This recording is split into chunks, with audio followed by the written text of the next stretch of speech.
work against the steel armor-clad soldiers, but what would the Emperor's guards be doing in this area? And Tana wasn't breaking the law. It was for the good of everyone that she found herself on the hunt for places of power, the sites where the magic ability stones formed.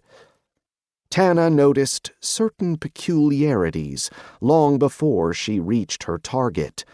Space had started pressing in on her, as if one of Scrawn's dark beasts was lurking nearby. When fog fell and dark shapes began to flicker between the withering trees, goosebumps ran up the woman's spine. She, like every other mage, had been required to spend 10 years protecting the wall. That's right, capital W, from Scrawn's beasts. Tana was very familiar with the influence the infected had on space, so she stopped, contemplating how to proceed. On one hand, the ice spike stone was proven effective against such foes, but on the other, what was a dark infected creature doing here, so far from the wall? What was its business here? Why hadn't it been discovered earlier? Was it better to go back to the city and call for backup? And this would in no way hurt her honor. Tana wasn't among the condemned soldiers who countered the creatures on the front lines. Her task was simple: stand behind and shower the creatures with ice spikes. But the doomed legion wasn't here now, and she'd have to fight the enemy one-on-one. Did she really need all that? To hell with Scrawn. A 10-year magic stone is too juicy a harvest to be afraid of some shadow. If it was something really strong, the local baron would have sounded the alarm ages ago. But since there was no cleanup group here, she had nothing to fear. She could definitely handle 1 or 2 infected beasts, and there shouldn't be any more than that. Besides, maybe the creature would settle somewhere far away from the stone and she wouldn't have to fight anything.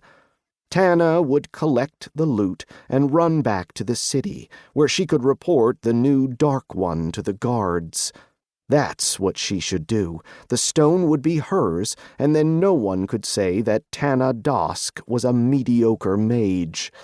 Quickening her pace, she passed through the trees and into an open space, where she froze for a few moments. The sea. The last time Tana had seen it was 10 years ago, when fate had led her to this place where the natal ability stone was sequestered away in a hidden cave. And it was definitely an ability stone, not a support. She knew how to differentiate between the two. "Great gleaming light," whispered the astonished Tana as she came upon the target of her long journey. There was no trace left of the hidden cave. Judging by the heaps of earth and stones, something enormous had broken free from it, scattering the walls in different directions. She felt a looming wave of fear pin her to the spot, a clear sign that an infected magical beast was nearby. With a snarl, Tana bared her teeth and crouched down, preparing for battle. Even though after 10 years on the wall, she was only in the second echelon, she had been given a chance to take part in repelling 2 waves, for one of which she received the Accelerate spell support stone as a reward. So she wouldn't be so easily intimidated. It was too late to retreat. The creature had already sensed its prey and would catch up with the mage on foot in a matter of minutes.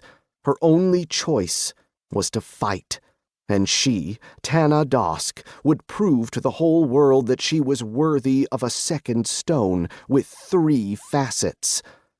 There was a sound of grinding stone, and from out of the chasm crawled an infected beast, staring at the mage through 2 antenna eyes. The huge crab exuded a dark mist, infecting the surrounding world with the filth of Scrawn, and simultaneously had a barely perceptible golden aura.